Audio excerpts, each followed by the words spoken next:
Good morning, friends. I'm Denise McGinnis. I'm the deacon at First United Methodist Church and a spiritual director. And today I want to talk about a little bit more what Pastor Debbie has been teaching us in her sermons. She's been talking about the wilderness experience and the fact that we all go through times of darkness or times of struggle at least once, maybe twice or three times in our lives. And my example of a wilderness experience was when I went for an interview and failed. And I'm not a type of person that fails very often. So it really hit me hard. And especially hard because I felt that God was calling me to this job that the interview was for. And a friend that had gone with me and walked with me through this time of getting ready for the interview betrayed me, was not able to be there for me, and really didn't want to listen as I tried to process what had happened and where was God in this experience, and why would God have sort of dumped me is what I felt like. Well, luckily, I had a spiritual director who was an Episcopal priest, and she was wonderful. She was there for me. She just let me process over and over what happened, why it might have happened, what did it mean that it had happened, and where was God in all of this. And she did this just by sitting with me, listening to me, and asking me open-ended questions. And so today I wanted to kind of talk about how we can do that for each other. A person going through a wilderness or a dark time is really going through grief or loss of something in their life. It could be a loss of a relationship, of their dream job, of a person that meant so much to them, or a betrayal of some sort that leaves them confused and full of grief.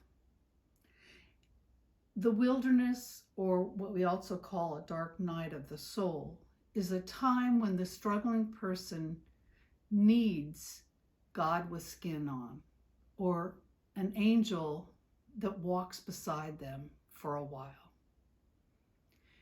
Now, most of us would like to be there for others when they're going through such times, but it can be overwhelming for us as well.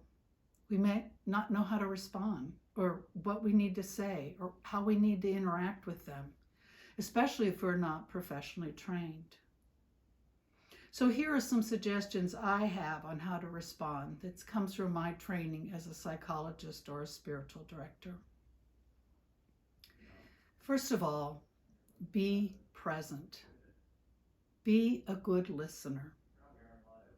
Sometimes the best thing you can offer to a person that is listening, that is struggling, is to listen.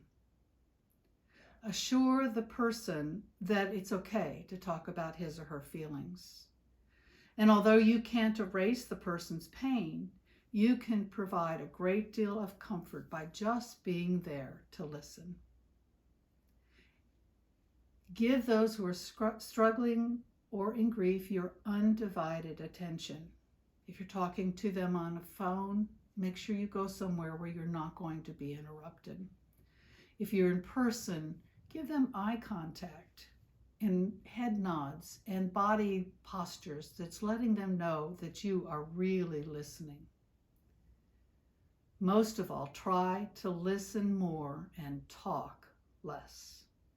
By not talking, you can express your concern about their well-being. Get comfortable with pauses. Many of us want to kind of fill in the pauses with our own words because we become uncomfortable. So just be comfortable letting the silence be there if it's needed. And if we don't know what to say, just be quiet. Just let them know you're listening non-verbally. Say, oh, tell me more about that. Small little things that lets them know you want to hear what they have to say. Most of all, respect the person's way of processing. They may be going up and down in their emotions. They need to talk it all the way out, or they may need to just be silent and talk it and think about it inside. There's really no one universal way of grieving a loss, and each person does it in their own way. Avoid giving advice. It's best to avoid making suggestions of what the person should do or shouldn't do. You might be meaning that in the best possible way, but how do you know what that person really needs? What you need may not be what they need. And so the best thing is just to be there for them and to listen. To ask open-ended questions so that you allow them to process what they need. Within each of us, we know in a deep wisdom what we need for ourselves. And if we're really given the space and the person is really caring and wants to hear, we will be able to search within ourselves and know what the next best step is for our own self. So let them pace it. Let them pace how slowly or how quickly the conversation goes. And ask them questions that don't take a yes or no answer, or aren't questions that are asking for specific information, but are more open-ended, such as, could you tell me a little bit more about your relationship, or about your dream, or about how you're feeling inside? Those are more questions that are open and don't put an end to the conversation, but encourages them to go more deeply. And as you sit with a person through a number of weeks, know that there may be times when they are incredibly happy and then times when they're incredibly sad. The mood swings, and that's all normal in the process of grief.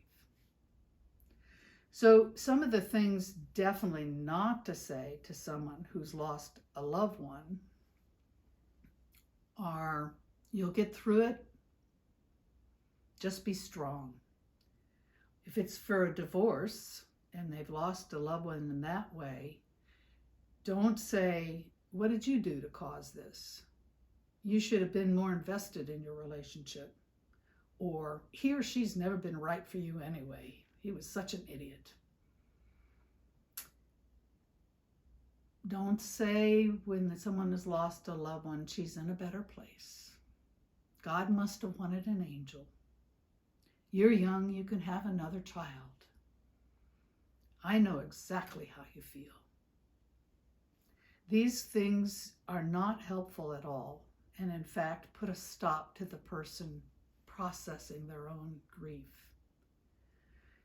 If you need to say something specific, a couple suggestions are, I can't imagine what you're going through. I'm so sorry for your loss. I don't know what to say. I wish I had the right words to comfort you. You and your family are in my thoughts and prayers. And it's appropriate to share a memory if you knew the person that they lost. A memory that you had with them.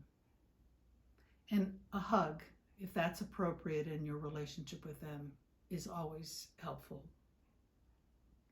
But no matter what you say, if you're unsure about what to offer, what matters most is that you're genuinely concerned about the person, and that you show that genuineness, that wanting to really be with them. And most people will appreciate then your effort of being supportive. And it actually is okay to say, I don't know what to say right now, but I'm here and I'll be here if you need me. You can always call me, and to let them know that you have seen that they are suffering and that you are willing to walk with them through that. I hope this is helpful to you, and we can all do it. You don't have to be professionally trained. You just need to want to listen and to be there for someone. So take care, friends.